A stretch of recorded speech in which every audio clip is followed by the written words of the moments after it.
Morning. I am Gladys, who Gary wants to be. I have no idea why, because I am in the press all the time for bad things.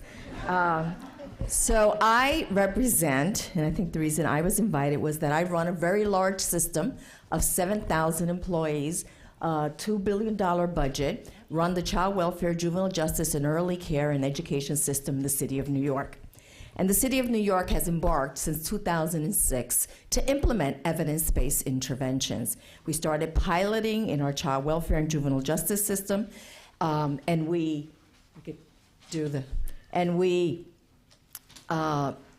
year since, and particularly in 2013, and every year since then, we have increased our footprint in evidence-based interventions.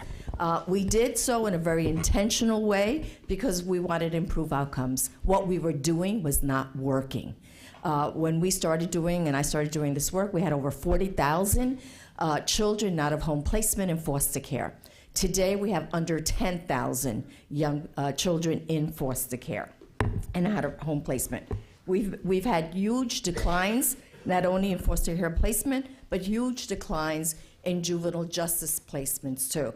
I can say that I run detention, pre-adjudication, I run placement, and I run aftercare in the city of New York, and we've had over a 55% decline in placements into our system. And we've done that through heavily investing in prevention.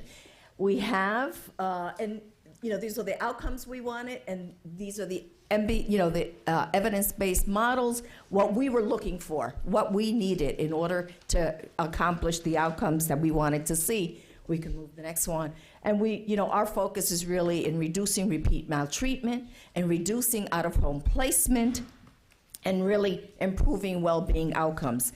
And so we're in this for, and I would say that this is not for the faint of heart, running this large system, nor do we do casual dating. These are long-term relationships.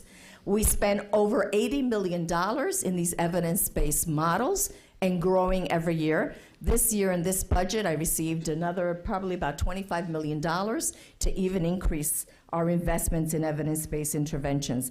We serve, and here are the different models that we have, in both our foster care, our child welfare preventive, and our juvenile justice. Alone in our preventive array, we have 11 different models that we use, practice models. In preventive, we have served with our evidence-based models over 5,000 families in 2015. In our juvenile justice settings, we have served close to 8,000 families with these models. We use them across our continuum. We incorporate them in placement, we incorporate them in aftercare, we do it prior to the front door to narrow that front door throughout our entire continuum. Go to the next. We do this through embedding the models in our community-based organizations that have contracts with us. So over 50 community-based organizations throughout every single borough in the city of New York. And so we could speak to the challenges of doing that, but we understand and appreciate the fact that communities know their families and their children best. And if we're going to embed and we're going to identify service models, we have to embed them in communities. They have to be part of that process. And I can share with you the hundreds of focus groups that we have to really help us understand what the needs of communities are. Our use, really serious use of data mining for us to understand who is coming into our systems, why they're coming, what are the issues they're presenting, and how that helps to inform the selection. We are very much into the use of implementation science. That guides our work. It guides our work, it guides the work of our community-based organizations. If you speak to any of our partners, they're very well versed. You would really appreciate how they're able to understand what these models are, what they do, and how the implementation and fidelity issues are addressed. We finance this through not only state and local, but federal dollars. New York City spends over $200 million in prevention. Of that, about $80 million to $100 million as we scale up this year is invested in evidence-based interventions. Next slide. So what is really important for us, and you see that our triangle, which are the implementation drivers, it's the competency, the leadership, and the organization. You need to have the support from the very, very top. This is a long-term investment.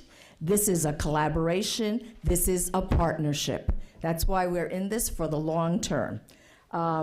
Identifying the models has been in the city a collective enterprise between the community-based organizations and ACS, and really identifying what are the needs in your community. What are we seeing? We can tell you by zip code, by census tract, where families are coming from, what issues those families are presenting. We can do it by building.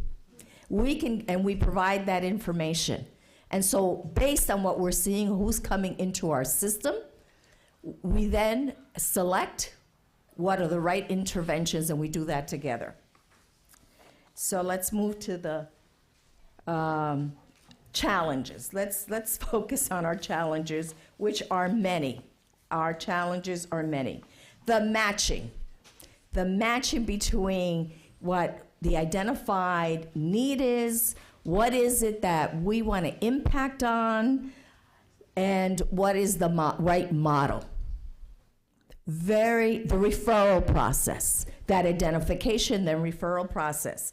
The evaluation, the challenge for city government to evaluate, and then the continuous evaluation and a rigorous evaluation. We can do a lot of assessments, we do a lot of data mining, we look at outcomes, but we just don't have the capacity to do a rigorous evaluation to see how is it working, how well is it working, what's the impact.